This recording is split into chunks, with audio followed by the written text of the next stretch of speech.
someone needs to trailblaze and move forward for the millennial generation on down. That's Thomas. He's a creator just like you. But like a lot of creators, the brands in his niche are scared to move beyond traditional advertising. It's an industry that's kind of fallen behind a little bit in times in terms of marketing. And here's the problem. While you might think these brands will eventually catch up, the truth is they first need to be educated by creators like you and Thomas. And until that happens, you'll never be able to generate meaningful sponsorship revenue for your business. That's why I'm taking you inside a real email negotiation between Thomas and a brand in a very traditional industry. We're dissecting the entire exchange so you can learn the exact steps needed to convince these brands that working with you is gonna make you both some serious cash. So by the end of this, you'll know the fastest way to build rapport with any brand, how to upsell yourself so your next deal nets you double the cash or more, and ultimately how to convince even the most traditional brands to work with creators like you. The number one thing that you need to do is... Hi, I'm Thomas Hughes. I run the YouTube channel Circle H Scuba. It's a scuba diving channel where I do a lot of educational how-to content, some gear reviews, and basically trying to address beginner concerns that you can't really find out there. It's an industry that's kind of fallen behind a little bit in times in terms of marketing and just the entire internet era in general. And that actually leads to some of the questions I have today that I wanted to book the call for. So as the channel has started to grow recently with one video that kind of took off for me, it's approaching 200,000 views now. And my channel has around 3,200 subscribers right now. You know, that video has caused other ones to take off. And now I've started getting a couple of emails, and some of those are the, hey, we'd love for you to do a review for a free product. And I'm trying to take the advice that I see from you and other content creators of, hey, you know, an $18 piece of equipment isn't necessarily worth my time for the 10 to 15 hours it takes to make a video sometimes. And, you know, trying to educate basically brands in this industry that have fallen behind somewhat, you know, trying to let them know like what we can do together and find that part out. So specifically, I have one brand that I started working with a little bit and going back and forth. I did receive a product from them with the idea that I would come back to them with rates if I thought it would work well with my audience. And then I also have a convention coming up in a couple months where it's only for the scuba industry. You can think of it as CES, but instead of electronics, it's for diving. So with that, I definitely want to make as many contacts as possible, but you know, I'm new to the whole thing. So awesome. Well, great context. So we've got a lot to dig into today, specifically this brand that we're talking with, so we can strategize that, the conference. I'm excited to talk about that. But I would love to kick things off and give me your personal assessment of why you think this industry is kind of behind the times. Like why, based on some of the interactions that you've had or your experience in the space, like why is it that you think that they're kind of archaic in the way that they either market products, distribute products, et cetera?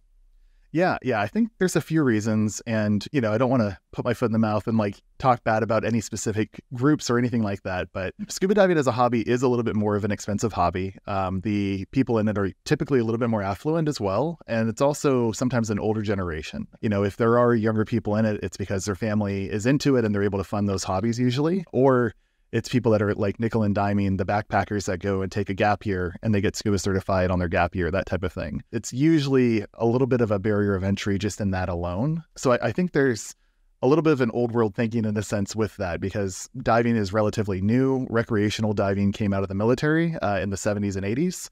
So it's really not that long ago that it's even come to a, you know, recreational everyday person can get into the sport. And most of what you see is print ad in magazines that are scuba magazines that only scuba divers know about. Maybe a few social media accounts where they're pretty much just marketing to divers. They're not really marketing to the non-divers to get new acquisition of new customers into the industry. And then you see websites that are usually like .com era at best, if they have a website. And it's, you know, very static, plain HTML like you would do, you know, in the MySpace days or like even early 2000s, late 90s, where there's just not much there. And, you know, I think a lot of people are used to that. They're used to going to the local brick and mortar store. It hasn't really moved fully online yet still. And I definitely want to support all the local businesses that are out there, but it's more of a local word of mouth, small business. And you get into diving because you know someone that's a diver, or you saw some post in a magazine or something like that where it happened to come across your feed, and then you finally start looking into it more. There's not like mass knowledge, it feels like. I saw a statistic, I think it was in 2020, less than 0.1% of the world population is certified as divers. Wow. So, I mean, it's like a very small niche market And like I said, I think it's really just a matter of someone needs to trailblaze and move forward for the millennial generation on down, and they just haven't done that yet. That's going to be you, I guess. Well, I mean, honestly, the reason I ask is because this is a really common thing that certain creators get into, which is that they're in a particular niche or content vertical. I can't tell you how many times I've heard that, oh man, my industry, they're so behind the times. They don't understand social media influencers or creators. Like what on earth? All we're doing is we're spending $15,000 on a magazine ad or something like that, right? That's what they think is kind of moving the needle for their industry. And so I've heard this story a lot. And so I'm really glad that you shared your perspective on that. Do you have a sense for like the demographics / psychographics of your audience? Like, are they the millennials and Gen Zers, or are they also the Xers and other generations? Yeah, so it's pretty widespread. It would be, I'd say, like mid-20s on up. I have some people in their 60s that enjoy the content as well. They're typically watching on TV, which is fun for my content because I do 4K like scuba diving stuff, so it's nice to see on a big screen. But yeah, there's not as many of like the younger generation just yet. And again, I do think that there is some level of separation. To get scuba certified, you have to be 10 years old at a minimum. And that's pretty rare, again, unless you have like a family that dives and they want to get everyone in the family certified. What I've seen is again, a little bit more affluent. Most of my viewers are in the US. I do things like I translate all my subtitles and I make sure all my subtitles are accurate and then translate them into as many languages as I can just to try to get widespread. So there is an Indian audience as well there. There's some people in Europe and things like that too, which is great. But most of them are US based. And I would say the majority is like that 25 to 40 range. And then, it kind of starts to do that typical bell curve where it trickles down as you get into the, 65 and then a very high like cliff more than a bell curve, I guess, on the opposite end. So right. Your 18 is pretty much non-existent on my side. Got it. Okay. So the reason I like to start here in these conversations is that one of your points of leverage when you are interacting with some of these brands who are more traditional is flexing your expertise and unique understanding of not only your audience, who it sounds like is an exciting prospective customer for these brands, but understanding more intimately what is going on in their lives, what problems they have, what's keeping them up at night, understanding your audience on a deeper level than just their demographics. Because we can all go into YouTube Studio and look at our analytics and all that stuff, and that's all good and well. But it's really understanding like, okay, can we get some data on the household income of my audience? Like, is that something that we're comfortable asking? Maybe it's simple polls in our YouTube community tab where we're asking like, hey, do you have kids? Something simple. I want to know more about you. I'm going to do a psychographic survey question once a week, once every Sunday for the next 3 months. And with that, I'm going to build up this broader, more colorful picture of my audience. And what that's going to do, you know what else you can do? You can ask them, what scuba brands and products are you loving and using right now? You can ask that on your YouTube community tab or newsletter or whatever platform you're on and start to get some of this data so that armed with that, when you come into these conversations with certain brands, being able to share anecdotes. Oh, that reminds me of that one time I surveyed my audience about XYZ and this is what they said. Most brands, especially the smaller, mom and pop companies, whatever, like, they're not huge companies per se. They just don't have the marketing infrastructure to do any sort of focus groups or research into the market. They're somewhat reliant upon the success of that particular retailers that they're in. Maybe some of them are direct to consumer, but that's probably represents a pretty small percentage of their sales. Maybe not. But like if they are doing any sort of like online advertising, it's probably like Facebook ads or Google pay-per-click. That's probably it. And so the reason I think it's so important to start here, which is like, okay, what are my like negotiation levers as a creator to help them understand why partnering with me in particular will help them not only get insight into this potential market that they're trying to reach, but why my audience is so different than running a Facebook ad. Because you have to remember, this is the calculus that's going on in their head, is they're saying, okay, if I invest $1,000 into Facebook ads, I know with relative certainty, if they've been running Facebook ads for a couple of years, they know they're probably going to get, let's say, $1,000 out of that profit. So they're going to make $2,000, but that they spent $1,000, so it's $1,000 profit. And so they're doing the same math. When you say, hey, for me to talk about your product, it's going to be $1,000. And they say, okay, well, is this going to generate $2,000 of sales? and you're like, well, I can't really guarantee you that. And so they're saying, thanks, but no thanks. So I just wanted to start off with this conversation because it's so important to get into the headspace of kind of where these brands are at and kind of meet them where they are. So rather than going in there, this is what a lot of creators do when it comes to traditional industries. They'll go in there and be like, you're stupid. Well, they don't say that, but in there, they kind of say that. They say, you're stupid. Why are you spending $7,000, $10,000, $15,000 on magazine ads? No one reads magazines anymore. You should advertise on YouTube or Instagram. You should work with me, right? This is the underlying message, the subliminal message behind a lot of the conversations. And how does that feel to them? The brand is like, screw you. Yeah, no, you know what I mean? Well, that sense for sure. And I actually, I was just starting to pull up as you were talking there too. It reminded me, this conference I'm going to, there's a whole membership you have to join first before you can get access to the conference, of course. So there's paid membership, and that membership has industry reports that are basically demographics and surveys on things like, hey, last time you went to a brick and mortar dive shop, what did you buy? And they had, a whole survey done.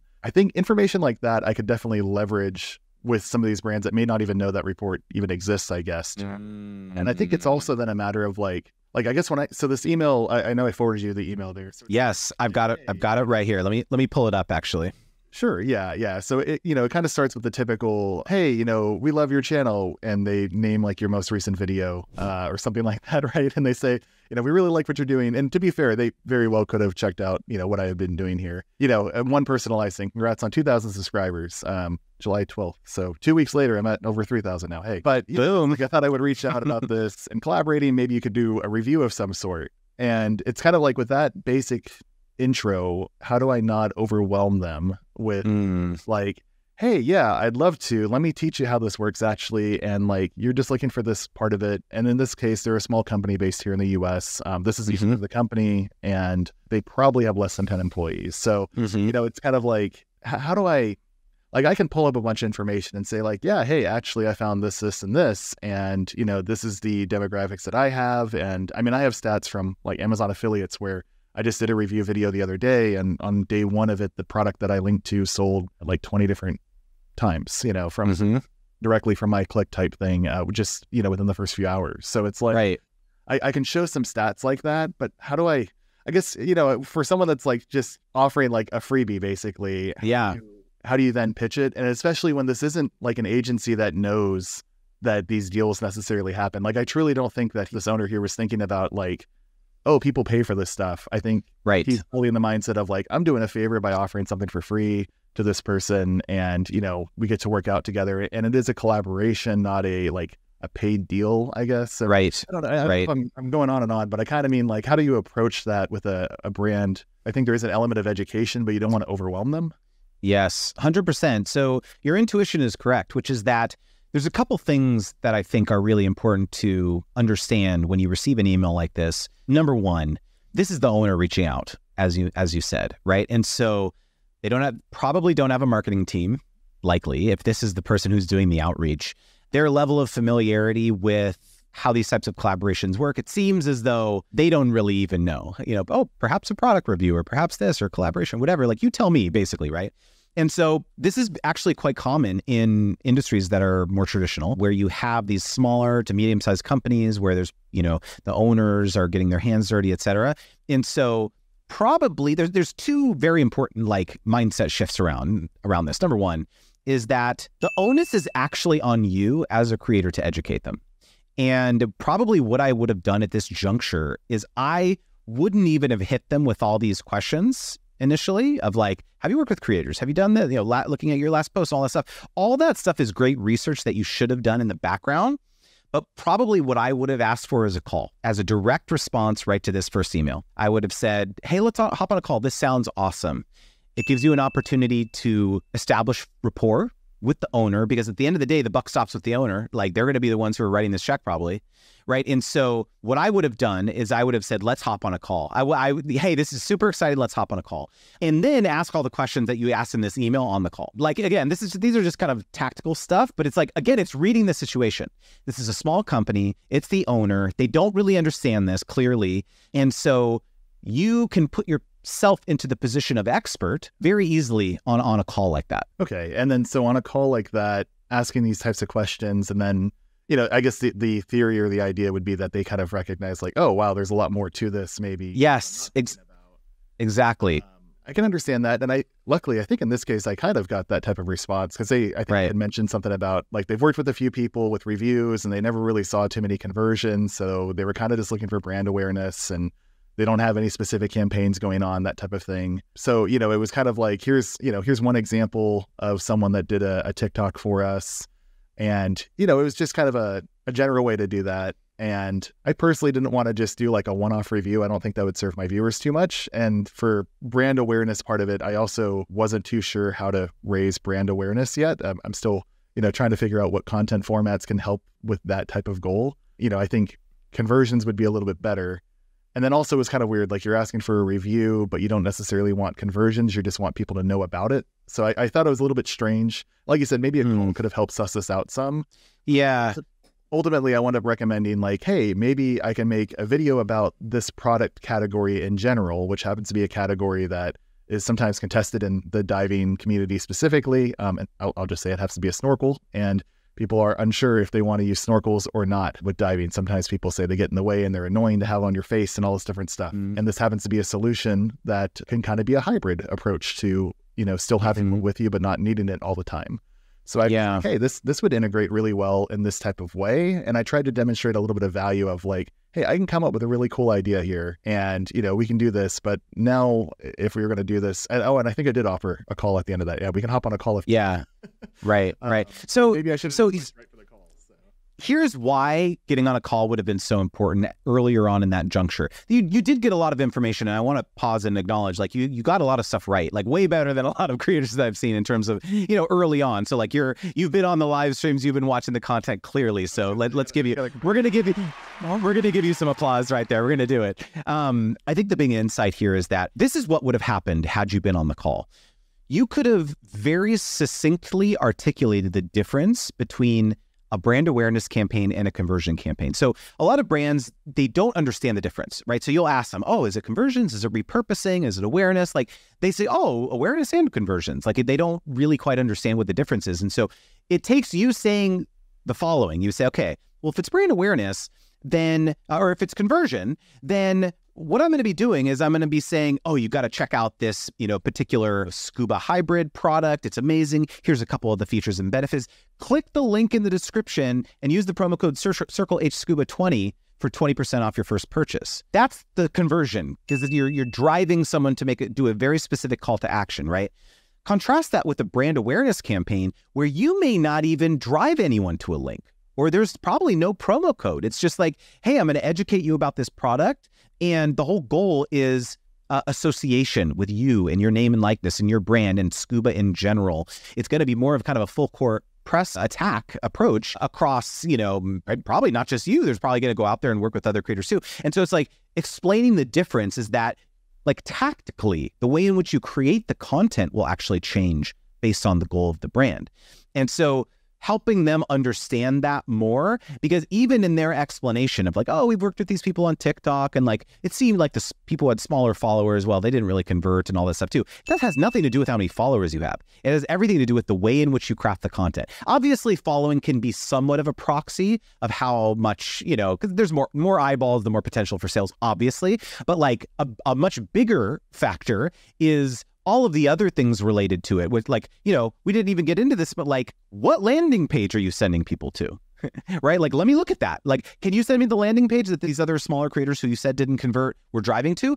I can give you some feedback on, hey, you know what, my audience, they don't really understand. Do you need a scuba? Do you not? I think we should have a profile photo of me on there being like, hey, Scuba H, Circle H Scuba, viewers, like come on over here, right? Like, here's an exclusive video. I made this 3-minute video you can't find anywhere else, talking in more in depth about the product, right? So it's like, these are the things that you can say on the call. And then they step away and they'll be like, okay, I realize that Thomas is more expensive, or he's charging money and everyone else is not charging money, but it seems like it's just going to go better with him than all these other people who are accepting free stuff. Because again, the other thing I think that's really important that you can explain on a call is that they really don't have control over how their product is represented when you give something out for free. There's no incentive for someone on TikTok or YouTube or whatever to be like, hey, here's the draft of it for review. And them being able to say, hey, like, can you actually, that's actually not accurate, the way in which you said that thing or whatever. Can you either do a new voiceover or trim out those 10 seconds or whatever? Like, rightfully so, the brand has a little bit more control when they are compensating you. And so again, just like saying that, having this conversation, this dialogue with the owner on the phone call, I think they will just appreciate that more than just this kind of transactional nature when you send free stuff out. Yeah, no, that makes a lot of sense too. And, maybe you have this somewhere inside the academy now that I think about it, but I think something that would be good for your channel potentially even would be to show an example. Like you've talked about the three things that brands want: conversions, brand awareness, and forgetting the third one now, but repurposing. Repurposing, that's it. I think repurposing and conversions are very self-explanatory for content creators, at least for me. Like those ones just make sense. I can instantly think of how I can make videos for that. I don't know how to make videos for brand awareness that fit into something like, an education how-to type channel or, like an entertainment channel. Like what would they do? Just a shout out? Like that seems very weird. And then how do you track that and everything too? Like you talk about sending post-campaign reports and I have no idea what I'd really do for that. So I would be interested in that. And we don't have to necessarily answer that live on this call, but in general, that might be a content idea.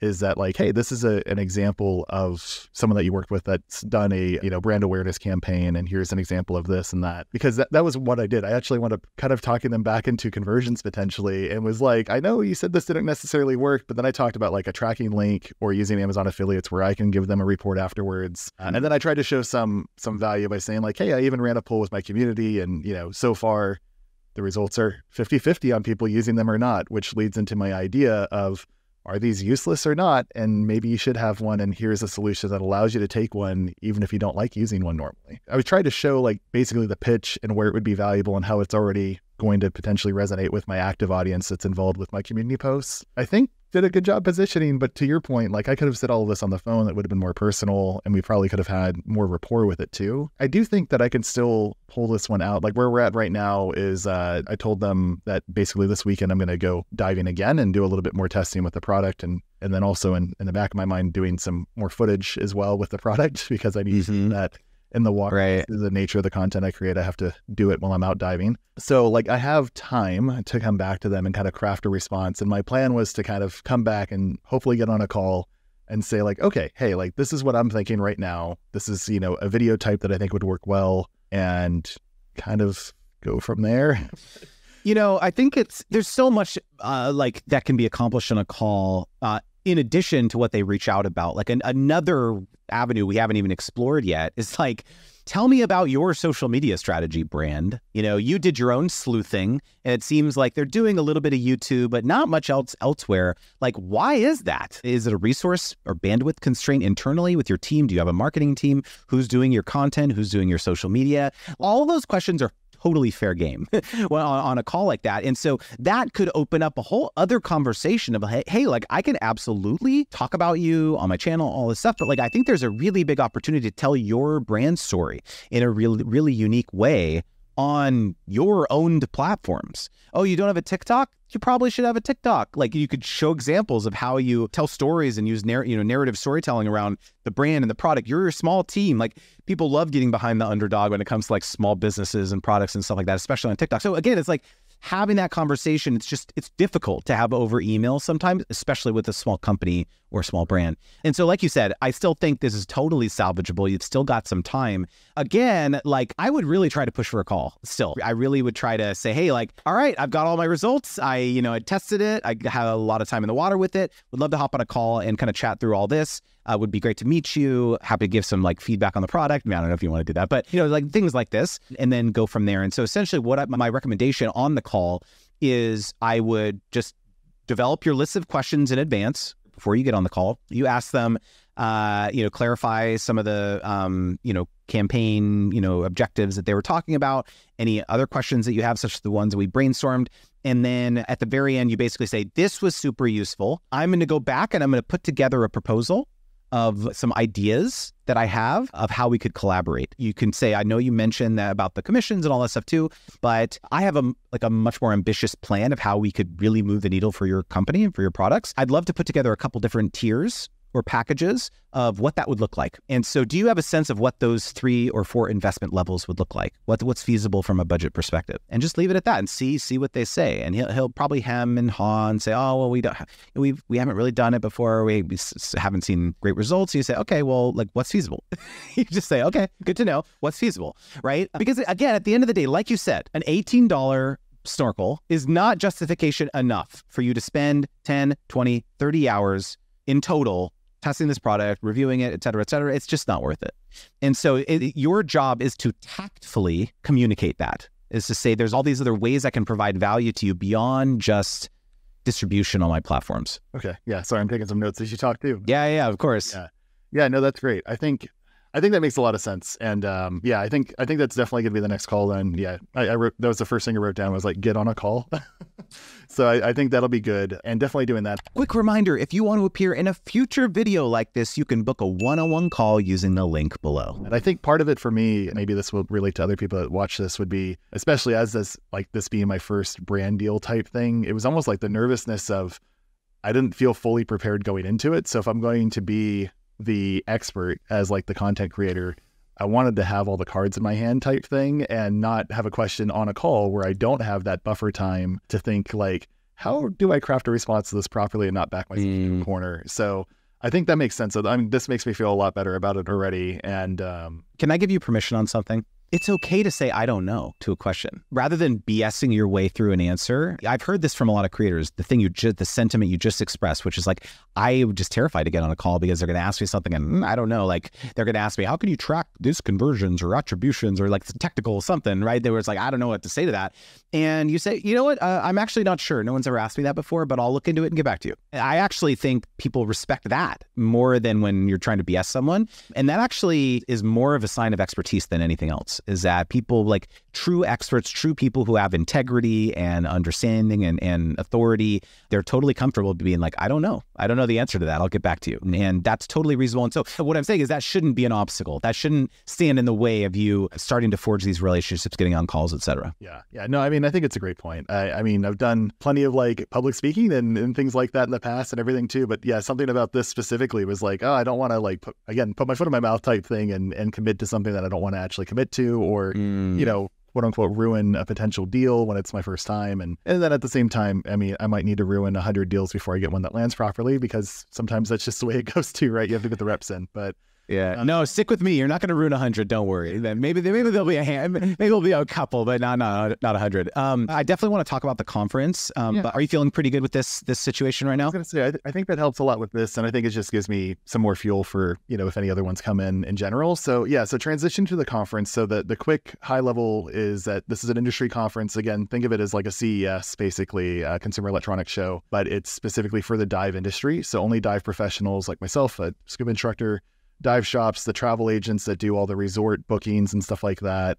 And then all the manufacturers showing either their new products or, you know, just their existing product line, and trying to get local dive shops to put that retailer, you know, brick and mortar stuff. Again, it's very much a brick and mortar, word of mouth type of business right now. One of the issues that I'm having, I guess, with like trying to reach out to a couple brands is like, sometimes you don't hear anything back. Like there might only be a couple marketing people at most at these companies, because and it's just not that forward thinking yet. They're doing a lot of print ads still and things like that too. So, you know, a few have ambassador programs where they give you free gear in exchange for them asking for you to post an Instagram post once a month or something like that. I haven't even applied to those because I figure I don't necessarily want to get in the business of an exclusive deal where I'm not getting any payment for it and just getting gear. I mean, to be fair, gear is expensive for diving, but you know, I don't necessarily want to make that deal. My plan or my goal here is like, one, I'm going to be capturing a bunch of content as I walk around this conference, which is cool. But more specifically, I mean, I want to get my name and business card and, you know, that type of thing in the hands of as many people as possible, because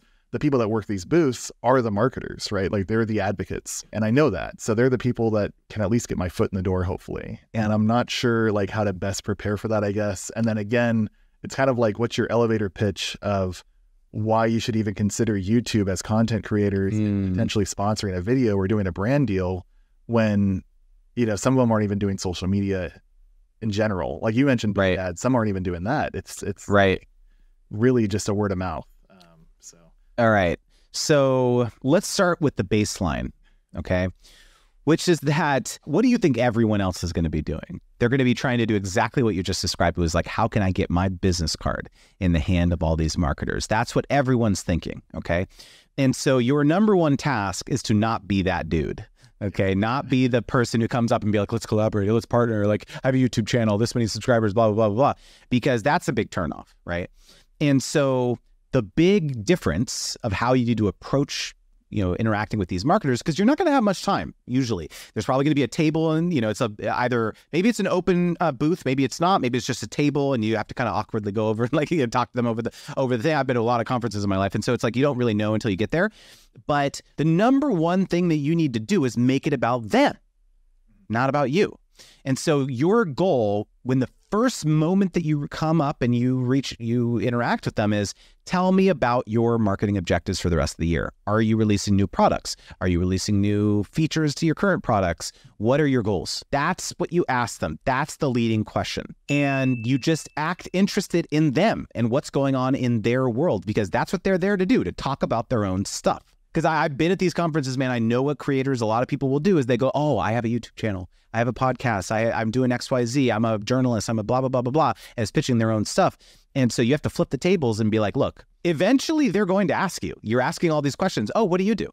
And you're going to say, oh, well, I have a YouTube channel, right? And I talk all about scuba. And so it's so much easier of a transition for you to start having that conversation about how you can help them accomplish their objectives that they just told you about. Oh, you're trying to get, this hybrid snorkel out to, all these people. Guess what? You can do that by sponsoring me. It's a positioning exercise. And so you're still getting sponsored at the end of the day, but you're starting with the problem and helping draw the line that like, hey, I can help you solve this problem by sponsoring me. And so like, if it was me, that would be the number one chief goal. When I'm going out there and I'm kind of, got my business card and I would just try to have a bunch of conversations. Try to do as much research as possible about the brands that who will be there. Hey, I saw that you're releasing this in 6 months or whatever. They'll be impressed. Wow, this person knows what's on our product roadmap or something like that. Let's talk to Thomas, right? Another thing, I don't know, when is the conference, by the way? November. Okay, so you have a little bit of time. Do you have a podcast? Remind me. I don't remember if you do. Not yet. Not yet. Okay, so it's in the works, or you're thinking about it? Okay. I have the title, the idea. I have guests lined up. I don't have the time. I'm hiring an editor right now. Okay. I'm going through a trial with some editors, and that'll free up enough time that I can then start interviewing people too. Okay, so the reason I bring that up is because I have another client who is a podcaster primarily, has a YouTube channel, but man, he makes an absolute killing at these industry. He's also in a very specific niche. He goes to these trade conferences, and one of his major deliverables, one of the things that all of his brand partners and, clients and all this stuff get so excited about is being interviewed on the podcast in the booth. And what do you think happens when that happens? Everyone else sees the camera gear, they see the microphones, they see you in the booth of their competitors, and they say, who's that guy interviewing our competitor? And so one of the things that I would be really looking to do, if you can't pull it off this year, but perhaps next year, is like, hey, I want to talk to the organizers of this conference and say, hey, I want to do a podcast circuit. I want to interview the marketing brass. And surprise, surprise, guess what? Appearing on your podcast could eventually become a deliverable as part of a partnership. And you could even do this on YouTube too. I know you don't do it currently, but you still could have content around this that is different types of content on your YouTube channel where it's interviewing, different marketing brass at different organizations and all that stuff too. And that all of a sudden becomes content that doesn't require you to be in the water. Yeah, no, you're right on what I was thinking actually. So my plan is I've already been writing down a packing list, and I'm going to have my gear bag with extra batteries and stuff. I have my wireless lav mics, and I've got 2 of them set up. And I was like, oh, I'm going to, if the booth isn't busy, then I'm going to ask hey, do you have time to chat for about 30 minutes or 15 minutes even about what you guys have going on, what you're presenting today, that type of thing. And I figured 2 things would happen. One, I either have video content that would be its own dedicated thing and possibly doesn't need that much editing. I mean, you're just kind of cutting dead air and maybe doing some cleanup on the audio. And then the other aspect would be I might be able to even just use it as a general montage of clips of I went to this expo or this conference, and here's a video of this conference 2023 in general. So it's either, use it as its own individual thing or use it as a joint thing from them. So I'm right there with you on that. I figure especially the smaller booths will be able to do that because they probably won't have as much traffic going on. And then the bigger ones ask for what time during the week they might have. And I've also heard, this is my first time going to this conference, I've heard that they do have dedicated areas for interviews that are like a little bit quieter and away from, the main groups of things. But for next year, I'm thinking about seeing if I can talk to the organizers and like rent a conference room or something like that. And, kind of say like, hey, like give me a dedicated meeting room that I can use for this. And, and again, I guess it's just more of like, it's a 4-day event. I want to leverage the time as best as possible. Yeah. I mean, it sounds like we're on the same page, or I was maybe thinking the right way of like, not just saying like you said, let's collaborate. Here's my YouTube channel, blah, blah, blah, but more of, tell me about what's going on. And 100%. And like you could start getting like really next level with a lot of the types of things that you could start offering to brands. Like you could say, hey, like I'm going to have a videographer with me.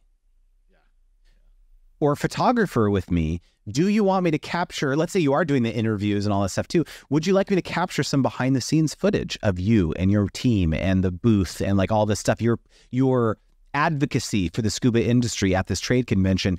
I will give you, as part of the deliverables, I'll give you a montage video of your brand and your people interacting and like photos that you can repurpose on social media. Like if you sell that through, it's a no-brainer to hire a videographer or a photographer to follow you around the whole time. You know what I mean? I like that idea too. Yeah. Yeah. It goes back to what you said. Their teams are usually small and they don't have... Yeah. They don't have someone there doing that. So they definitely don't. Like the conference organizer, who knows? Yeah, usually they have photographers, but it's not just for that brand. It's like for everyone, right? And they get maybe a handful of photos of their team or whatever. So usually they're not good or not, but like, no, this is a deliverable. Like I'm going to come and like take photos of your, so it's like, there's a lot of really interesting avenues to, the other like a thing, like idea I would give to you is that this coaching client that I mentioned started doing this more and more. Started doing meet and greets like at these conferences because they were kind of some of the large influencers in this particular industry. And eventually it got to the point where the conference themselves was like, we got to work something out here. Like you're pulling attendees, like people are interested in talking with you. So like fast forward a year or 2 years down the line, and let's say you're gonna be, I'm not saying if, you're gonna be the guy, right? And so imagine that maybe there is a track or a day or something where it's like, social media scuba, type idea where it's like kind of the new generation, the next generation of people. And then all of a sudden, maybe there's programming that you can have fingers in. There's like different influencers that can go. So it's like, I think there's a lot of like avenues that I would really suggest, like treat this first conference that you attend to just try to meet everyone, the organizers, all the people, knowing that like future years down the line, you had kind of some ambitious aspirations of what it could potentially be. A good example of this is that I've always wanted to run my own conference. I had this idea for what I call the Sponsorship Strategy Summit. I'm just putting it out into the universe. That's like something I want to do, right? Because I think it would be a conference dedicated to partnerships. There's some that are dedicated more to kind of like B2B type space, but there's nothing really dedicated to like what I talk about. And so the intermediary step that I did was I attached myself to CEX, the Creator Economy Expo this year. So I did like a workshop on one of the days. So I was like a satellite workshop as part of the conference. And it was awesome because I was able to like utilize their conference space, like, I was able to utilize their booking system. And like, I just had to kind of tell my followers about it. And so there exists an intermediary step for you. So for example, maybe one day you do see yourself having like your own conference or your own thing or whatever, and you can treat a lot of these experiences that you're having early on to like, get you to where you want to go. Yeah. No, I mean, you just made me think like, absolutely, maybe in a year or two, I can pitch why you need to work with content creators or how to work with content creators. And, it's just for that niche specifically. And I've seen that at other events where it's, in a tech event or something like that. Like, how do you work properly with YouTubers or, gaming conventions will do that sometimes too. Like, how do you work with content creators properly? So yeah, I think that's perfect. That's great. There's also like one other caution that I'll give you, which is that the tendency of a lot of creators when it comes to traditional brands is to basically tell them that their tactics suck, right? We talked about this. And that's the biggest way to turn off a traditional industry or traditional brand.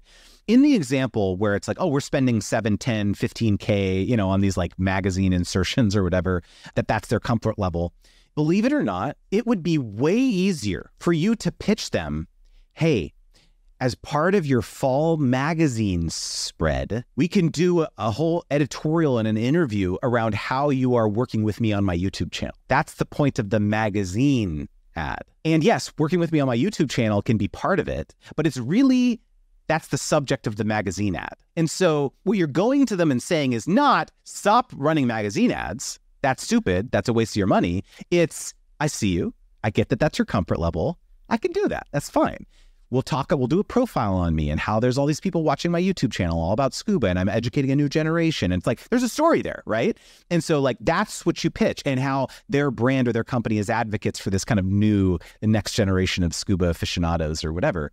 That could be the thing that convinces them to be like, oh, okay. Like, yeah, this is cool. Let's talk about this. So rather than going in and being like, hey, you're doing this, you got to do this now. It has to be totally orthogonal to what you're currently doing. It's like, no, I see you. Let's just do a minor course correction. Let's do it here. It's going to be so much easier for that person to convince their boss. If it's not the owner, maybe it's a marketing director or whatever, to convince their boss, or if it's an agency to convince their client. It's so much easier to convince them of stuff like that than it is to like, let's throw everything out that we've done for the last 50 years or 20 years or whatever and do something totally new. It's so much easier to convince people to do something like that.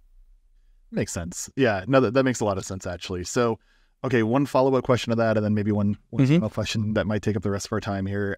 So scuba diving by its nature is somewhat seasonal. People do dive in the wintertime. They do ice diving and stuff like that. And of course, if you're in the Southern Hemisphere, then, summer, winter flips and people travel for diving. But there is, a seasonality to it in general, like the US or North America type seasons of summer are going to be more popular. So this event being in November, most of it is like kind of upcoming ideas for 2024, I guess.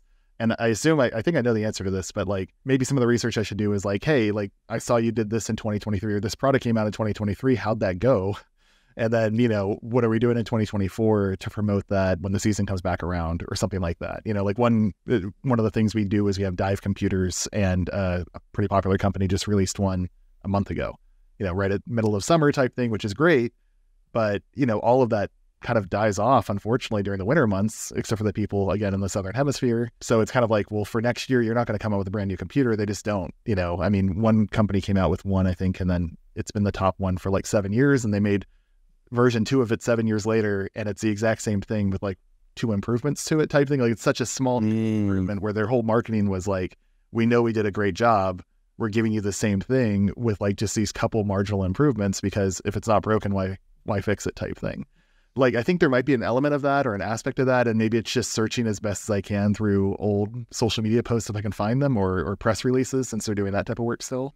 Yeah, I mean, your intuition is right on, man. I think that's absolutely an exercise that would be super worthwhile, because again, it illustrates your professionalism. You're doing the research, you're putting in the work, and that's impressive to them. So 100%. I also just had like a really random idea, and I don't know if you've ever considered this, but like, I feel like this whole seasonality aspect when it comes to, again, going back to kind of the psychographic of the type of people who are watching, is that there's gotta be a cohort of people who are thinking, like they spend the off months or the off season either A, thinking about scuba for the next season where they live, or the other types of people is planning trips to places where they can still scuba dive. Yes. Yeah. And just right? I'm going to the Caribbean. Yes. I live in North Carolina. I'm going to the Caribbean because it'll be 80 plus degrees still, and I can go diving. So like, to me, that opens up a whole, not only a big content angle of like something that you help with on your channel is like planning scuba trips, but also potentially opens up other types of products that aren't directly scuba related, right? So like travel related type opportunities, suitcases that can hold gear, like things that are a little bit more maybe parallel or tangential to scuba in general. But again, we went to the persona. Remember, we went to the psychographics of what are these people interested in. Probably there's these other satellite concerns or desires or interests of things that people are spending real dollars and cents on that you can be their guy. You could be the guy to help them guide them along that journey. And it won't be that hard to think of a way to integrate that into the content probably, right? One other quick random thought I had when you mentioned you have a newsletter, it sounds like, or an email list, right? Is that especially given the small to medium-sized nature of the brands that are in your industry, if it was me, I would be making growing my newsletter as one of my chief goals, because if conversions is oftentimes seems like very important to these smaller and medium-sized companies, being able to upsell them and say, hey, we can do YouTube integrations, but I also have this newsletter. We can do integrated, blasts into my newsletter. We can do dedicated, blasts if necessary, whatever. Like, I would be thinking like, I'm going to focus on that. Like, let me grow my YouTube, but like newsletter, that's both of them. That's the strategy for the next 12 months. This whole idea about doing the travel brokering and all that stuff too. Like, that's having an email list will be super important for something like that too. Yeah. So I think that media too. Like, yeah. If yes, exactly. Yes, exactly. It's like media. Yeah. Exactly. Yeah. It's something. It's time. Like, and maybe this is one of the things I think I mentioned in one of the emails I sent to you. But I'm a small creator. I work full time. I have a part-time job doing scuba instruction as well, and that's really for fun money and because I love teaching more than anything else. But like that takes up a lot of time, and then you try to create also. So I'm currently investing by hiring an editor before I'm necessarily seeing the revenue that can pay for that editor fully, because like I want to do more, and I think there's a lot of opportunity here. It's just how do you tackle it all, and how do you stay organized and manage it all as that full-time person that's got not a full-time creator but full-time job every day. Yeah. So I think it'll come with time. Okay, so we talked about kind of that initial brand. We talked about just general ways to approach a lot of these different booths and things like that, and ways that we can kind of add value both immediately with maybe covering some of their stuff and or just making those contacts in general. I think maybe the one gap piece still that I still question is just that brand education type piece. Like, do I I literally started thinking about this today. Do I put together a pitch deck of kind of like why you really need to get into the creator economy, why you look at all these other industries that have done it and seen results, and then here's the psychographics and demographics that I can find for this industry. And the industry is aging out. Like, the people that are reading the magazines, they're aging out. Those are the 65+ year olds that are watching some of my videos occasionally. The people that are in their 30s and younger, they aren't necessarily reading the print magazines anymore. And I think I might be able to show some of that with data from these industry reports that I have access to. So would it be worth putting together something like that? And then how do you even present that without doing, like you said, showing them hey, you're basically wrong in what you're doing right now, or just being this kind of, hotshot kid coming in being like, oh, look at this new marketing strategy you should do, right?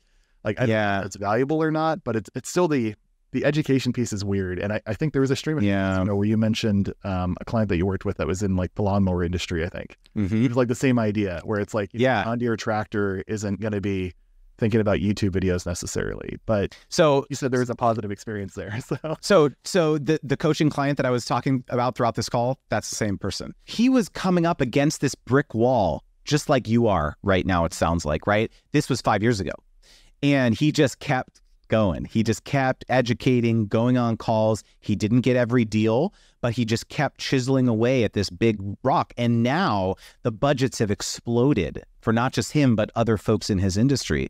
And it just took a while, because what happens is the first person caves, and then all the everyone's looking around being like, oh, that person, they're working with influencers there, right? They must, if they're doing it, then we got to be doing, right? So it's a thing. It's the FOMO aspect of an industry, especially when it's small. The other thing that I thought of when it comes to putting this kind of industry report together type context, all this stuff too. One thing I used to do when I ran my influencer agencies, I would do webinars. So I would put together a topic around something that I thought brands needed to know about, right? Some usually was related to influencer strategy and how it's helpful, and we'd have stats and there'd be a Q&A and all this stuff too. You could do that, right? You get access to some insights. You could have anecdotes around growing your own channel, and you literally go out there and you pitch brands. Hey, come to my free webinar. I'm talking about the value of using social media to increase the awareness or the reach of your brand. Free webinar, right? Yeah, you may get 3, 4, 5 people on there, but those are going to be the marketing people at these organizations you care about. You can say, I'm not trying to pitch you anything. I'm just really excited about this. I'm really excited about moving the industry forward as a whole. I'm really passionate about it. I'm a part-time instructor. I have a channel about it, this type of thing. That's authentic, right? And so like, I think something like that would be dope. Like that would be such a great way to make connections, especially in the intervening months of this conference where, all year long, marketers are desperate to like level up their own education. And it doesn't seem like there's that much out there for them to do. And so you better believe that I bet there would be, probably an appetite for some education like this. Okay. Yeah. So almost kind of like, so even though I guess, my channel's completely for the consumer side of things, not at all on like the B2B side of things, but like I can almost see like your channel is for content creators, but I feel like it's for brands as much as it is to content creators, or it's as much for like even the agencies as it is for creators. I wouldn't say that like the brands are necessarily in my audience right now with the current content that I make.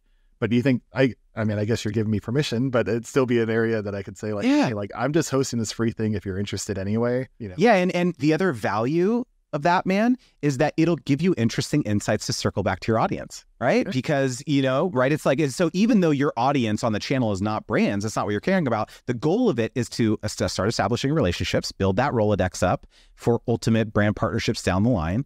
But it'll also give you like first mover advantage to information and the problems that the brands and the companies are experiencing. And things like that can inform your own content strategy as you're talking with everyday scuba divers, right? And so I think that's actually a very interesting and unique perspective that no one else is going to have because they're not doing it, right? Yeah. Okay. Yeah. So then just to recap then, for the question of like, these brands aren't super educated in the idea, or maybe they are, they just don't see the value just yet, that type of thing. I don't want to say they're not educated in it, but they just don't see the value in it yet. So kind of maybe a 2 or 3 pronged approach would be like, one, when discussing things and doing that outbound, talk about the value add for what they're currently doing and make it as adjacent to what they're currently doing as possible with that slight deviation. So maybe, newsletters, if I go that compared to print ads, or like, oh, you're doing this on social media, but like, what if we did it where I posted and instead of you posting your own branded stuff, it was the repurposed content, right? And it's a creator instead of people that know that you're the brand sponsoring your own content. Right. So kind of that type of thing. And then not so much a pitch deck, I guess, but maybe more of offering potentially a webinar or something like that as well would be a way to kind of show them the power of the creator economy, I guess, and the things that can go there. And then the final one was just straight persistent and over time, knock on enough doors and hopefully someone will say yes. And then that FOMO will help kind of drive, the other competitors basically to go through from there. Someone is going to say yes. It's not if, it's when to me, but because like, again, at the end of the day, they are desperate to figure out ways to like reach new customers. That's their challenge every day. And so you are coming here as, offering a solution. And so, yeah, all it takes is someone, the first domino falling for there to be a big impact across the industry. And it may take a little time. It may take several years of this education. You're going to get a lot of doors slammed in your face. You're going to get a lot of no's. You're going to be like a lot of no's, not, oh, maybe next year, this type of, that's going to happen. It's going to be expected. And when you treat that as the expectation, then you're good. Like anything better than that is like sweet, right? It's so funny, dude, because like when I first started working with Paul, my the coaching client who helps teach lawn care professionals, a couple of years ago, like this is exactly where he was, and it's totally different story now. And so I think it's just a matter of like, the timeline might be a little bit different, but like I do think everyone's going to ultimately wake up, whatever industry it is, and realize that like people are not reading magazines like this. They're not watching, linear TV like they used to. They're not doing these types of traditional advertising media that they used to do. And so what else is around? Ads or working with creators like that. It's going to become obvious to everyone in some, quicker than others. Honestly, I think you have a very firm grasp on like your intuition is very good when it comes to this type of stuff. What would you say is like if there was one really major takeaway or clarity moment from you from this call? I think the biggest takeaway that I'm getting is that, like what you just said, basically, like part of my hesitation has almost been the analysis paralysis of, I do see a lot of opportunity in this industry. There's not that many creators in the industry. It does have a barrier of entry due to the nature of what we do. So there's so much opportunity. And rather than getting analysis paralysis, I think it's time to just start getting on calls and just start having those conversations and, just kind of see where it goes. I think, like I said, I kind of had some of these ideas already. I just was kind of somewhat afraid of doing that and then, potentially ruining a partnership. So yeah, biggest takeaway would be like the analysis paralysis can kill you. So you identify with being one of those people like me that is constantly educating yourself and don't ever, start type thing, then maybe use this as an opportunity. And I need to give myself my own advice every once in a while too. So same thing with starting a YouTube channel, right? People will talk about it for years and never hit the record button that first time because there's always one more thing. I finally hit record in December last year, and now I need to finally get on a call with a brand and, talk to them. Love it. Well, thanks again, Thomas. This is great. Yeah, no, I appreciate it. Thank you so much. One-off deals like this are great, but if you want to forge lasting partnerships so you can earn consistent sponsorship income, there are some absolutely critical questions you need to ask the brand early. So watch this coaching call next, where I break down a creator's first ever sponsorship to ensure you don't make these mistakes.